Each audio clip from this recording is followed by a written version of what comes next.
It's the 4th of July 25, and yesterday Zara Sultana, the MP, said that her and Jeremy Corbyn are founding a new party.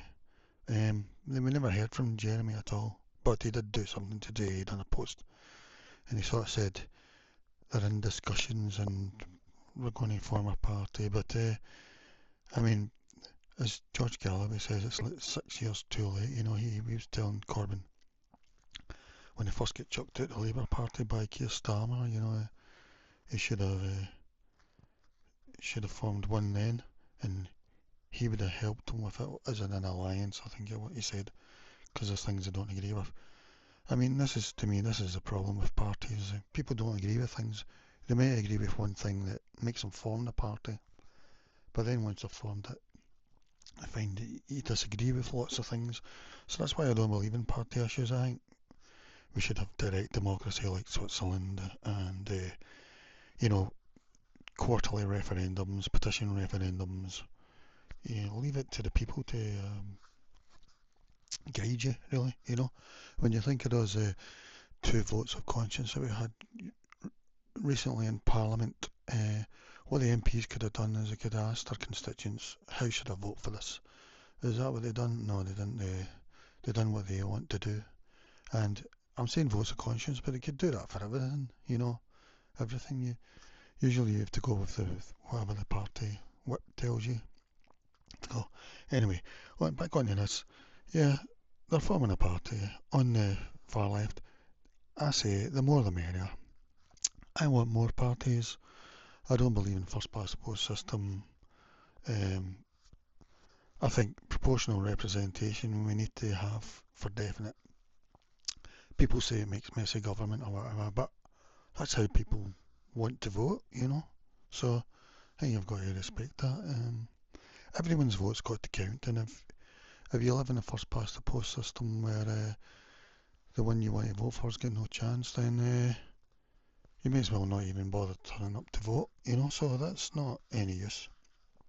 And even if you do vote, your vote doesn't mean anything anyway. Um, so yeah, I say the more the merrier. Yeah, a party on the left, because at the moment there really isn't. Well, there is actually. There's the Greens and there's Lib Dems, really. I would put those two further left than Labour. I mean, Anne Widdecombe says that the Lib Dems are more socialist than Labour, you know. So, yeah. So, I'm just going to have a look in Google Gemini, see what they say. So, let's take a look at Corbyn's new party, or what Google Gemini says. Jeremy Corbyn has indeed confirmed the launch of a new political party. He is calling. I've just been speaking for about 10 minutes and I was on pause, so I'm not going through it all again. He is co-leading, it's what I was saying, even though it's really, really interesting. He is co-leading its founding with former Labour MP Zara Sultana. Sultana announced her resignation from the Labour Party to join forces with Corbyn in establishing this new political force. While the exact name of the new party has not yet been officially revealed, names like Real Change and Collective, which are terrible in my opinion.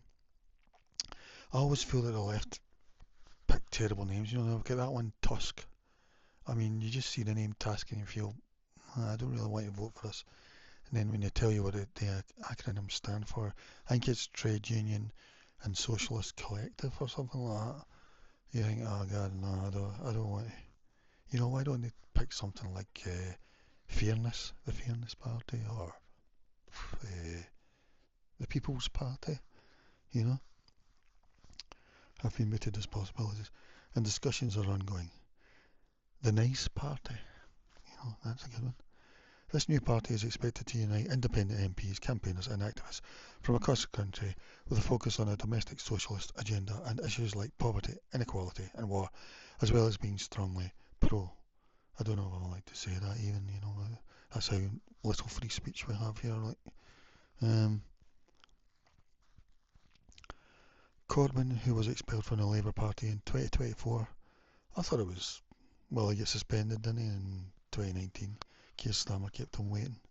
You know, that Keir Starmer is really cruel.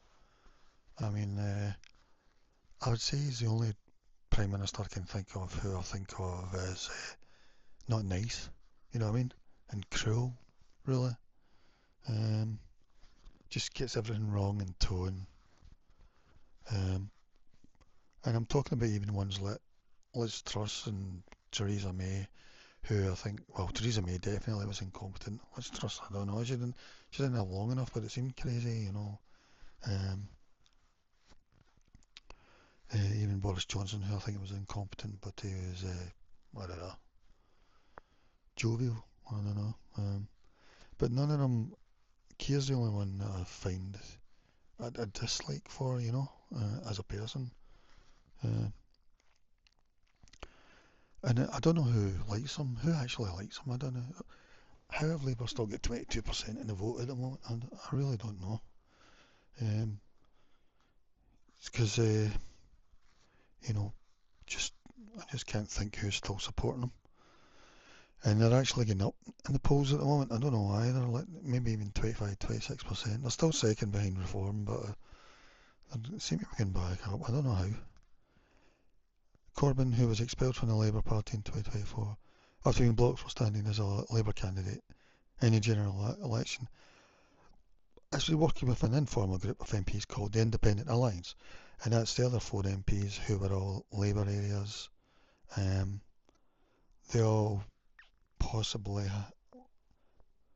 have a flag.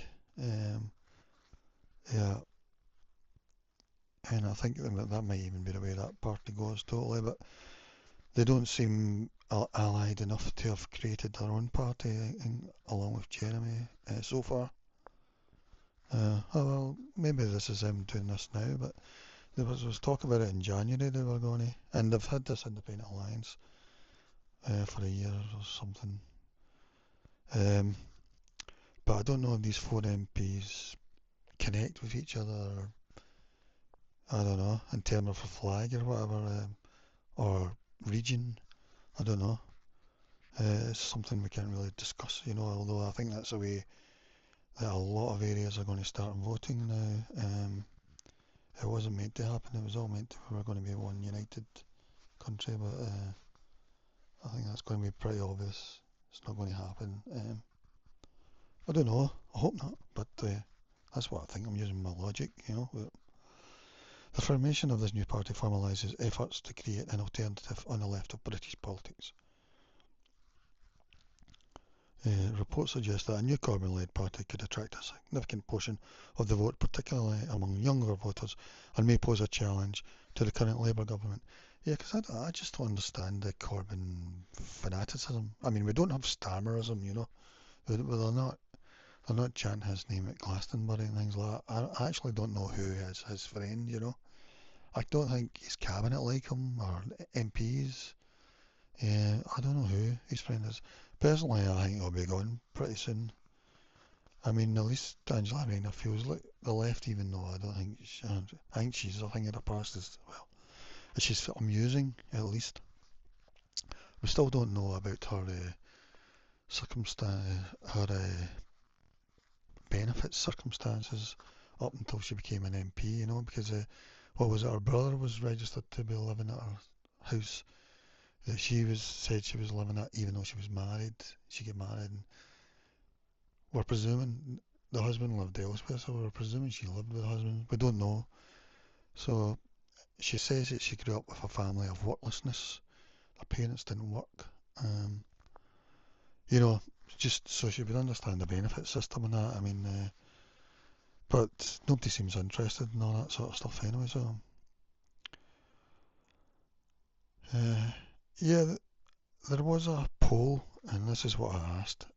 Can you show me that poll? And this is it here, and this was a more in common poll about 2 weeks ago, and I'm wondering if this is what motivated them to do this now. A new Corbyn-led party, before the announcement, or before they even said they were going to do one, uh, the Greens were at 9%, Labour were at 23%. After Corbyn's party, so this was 2 weeks ago, and this is just even before the announcement, just guessing. They just asked people, and Corbyn get 10%, and that, I mean, that's incredible. The Greens went down to 5%, so they get a big chunk away from their vote, the Green Party, which is no surprise to me because I think of the Greens as a socialist, really. And then Labour were down 3 to 20%, so it took a bit from Labour. I mean, people are saying that ultra socialists only make up about 8% of the voters.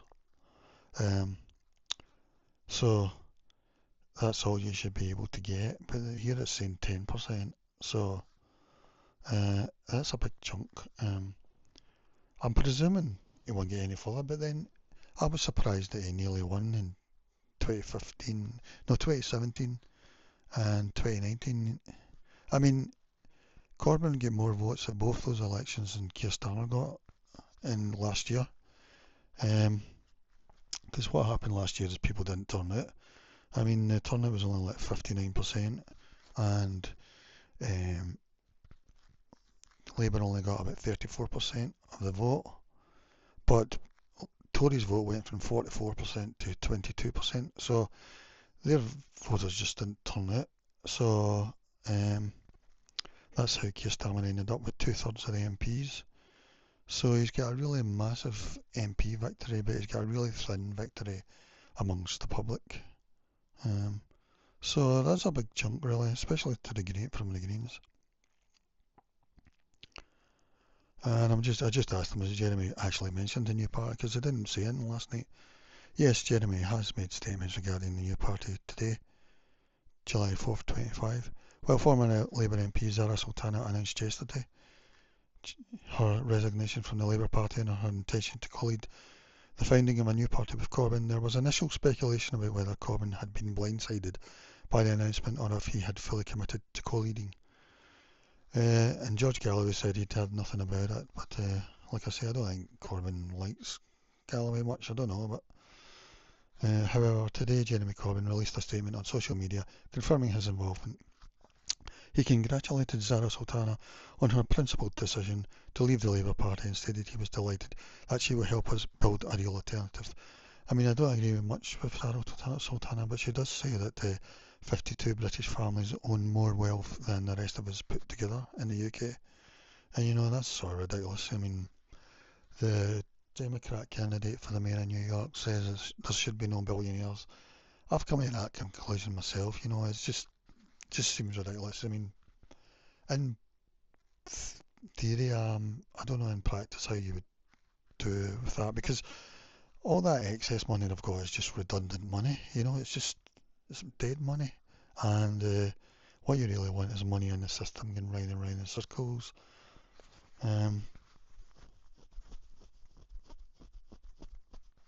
So yeah, I'm not at all thinking on that. Like, so I agree with her on that, but I disagree with her on quite a lot. You know, almost everything, including her manner and tone and that, and etc. He also reiterated that real change is coming and criticised the current Labour government for refusing to deliver the change people expected and deserved. Corbyn emphasised that the democratic foundations of a new kind of political party will soon take shape and that discussions are ongoing. So while there might have been some initial ambiguity, Corbyn has definitely commented on the new party today, confirming his intention to work towards its formation. Although this has been going on for a year, really. I mean, personally, I think we might start seeing identity parties, and this might be the start of one. Whether they can agree with each other is one of the things, though. Because there is a party in London called the Aspire Party, which is at council level at the moment. They're all former Labour people, but I feel that they identify with each other, and that's what brings them together, especially in concentrated areas. Apparently there was a poll, or Stats for Lefties on their X account has estimated that at the next election independents there might be 15 independents, and then when they listed them, they look all places it's going to either go to the Workers' Party or possibly to someone that the community identify with rather than and it's nearly all Labour they're replacing, including I think Jess Phillips and that, you know.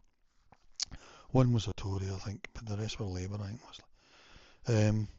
So here was a more common hypothetical vote poll. This was about from 3 weeks ago. Reform with 29%, Labour 23%, Tories 19%, Lib Dem 12%, Greens 9%, SNP 3%, Others 3%.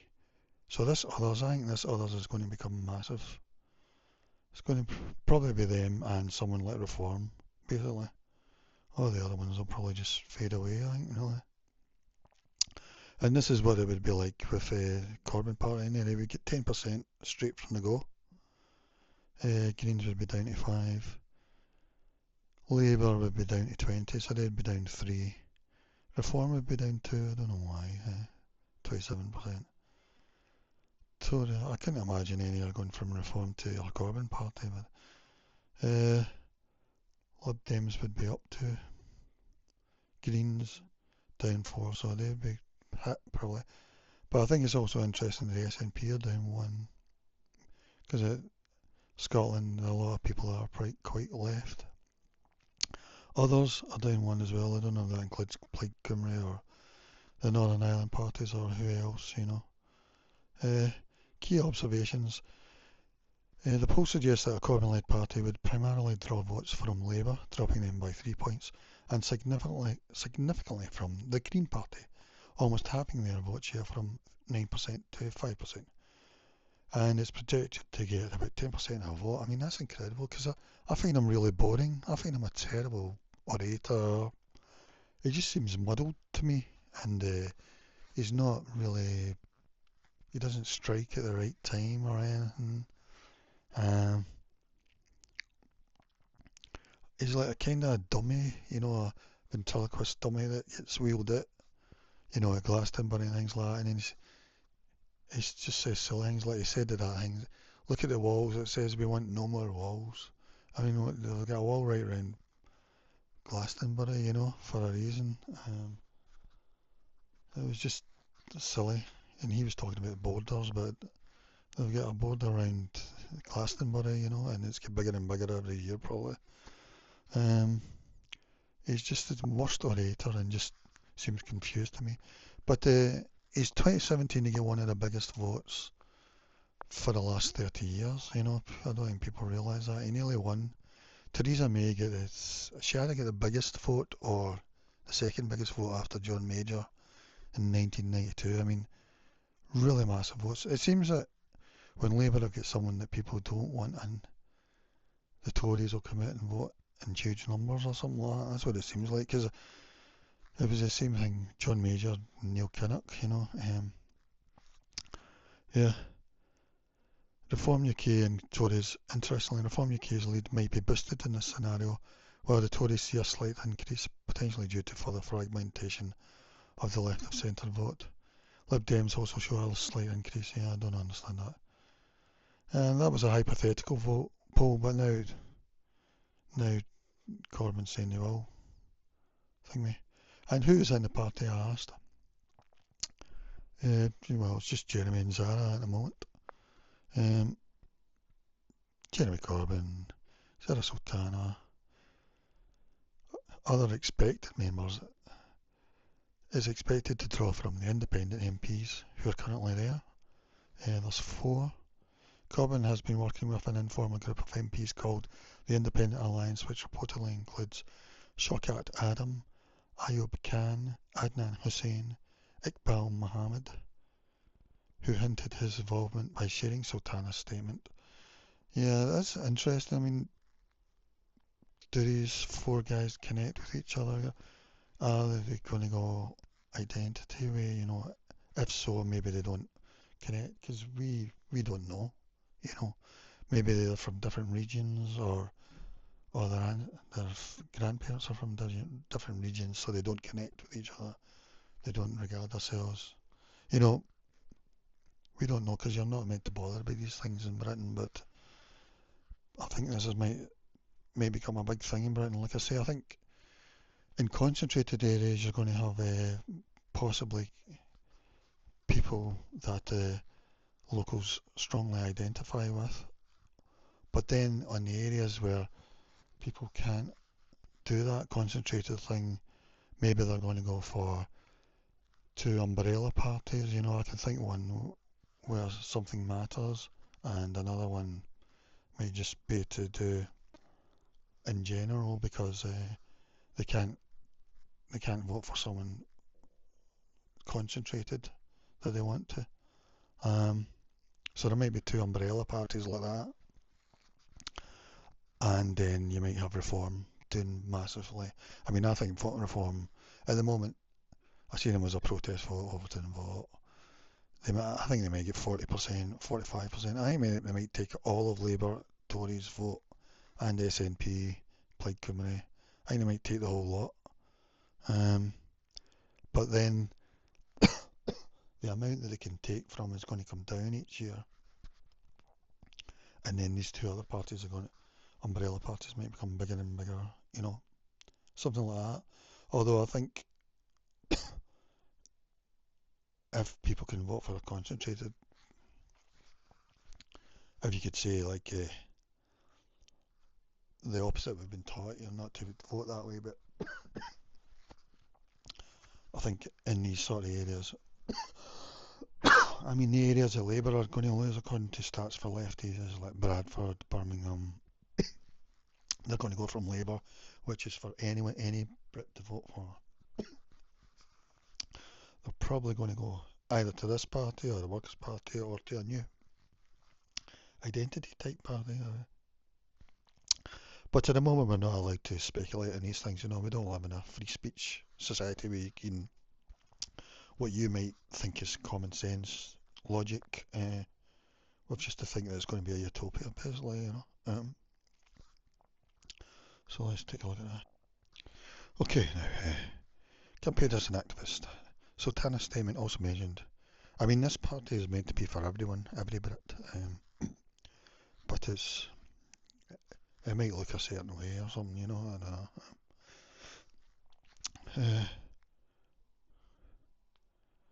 It might take a while to get used to, or I don't know, shut up. Campaigners and activists. Sultana's statement also mentioned that the party would include campaigners and activists from across the country. These are likely to be individuals and groups disillusioned with the current Labour Party.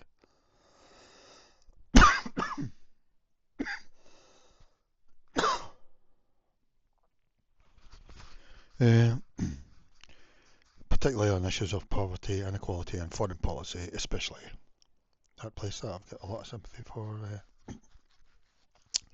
It was us that created the borders round about that area after the First World War and created the states and all that, so I've got a lot of sympathy,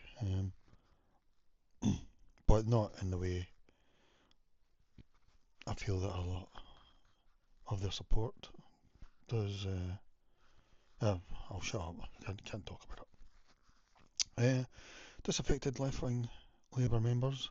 The party is expected to attract Labour activists on the left of the party. I mean, they should attract people like Richard Burgon and that, but I'm guessing they'll want to stay, they'll be too scared, because they'll want to stand for Labour in 29. Under the premise that Labour will get the vote there. But I think these places might go to Reform anyway, for most of them, so they'll probably weigh up their options, maybe not join, someone like Richard Burgon, they'll probably look at, is my seat going to go to Reform, or would I be better off going to Corbyn's party? I mean, in the moment he's probably thinking to stay with Labour, but I don't know, actually. Yeah. You feel that Sir Keir Starmer's government has moved too far to the right. It's important to note that while Jeremy Corbyn has confirmed his involvement, he also stated that discussions are ongoing regarding the party's exact shape and leadership. The party does not yet have an official name. Yeah, I think it's interesting as well,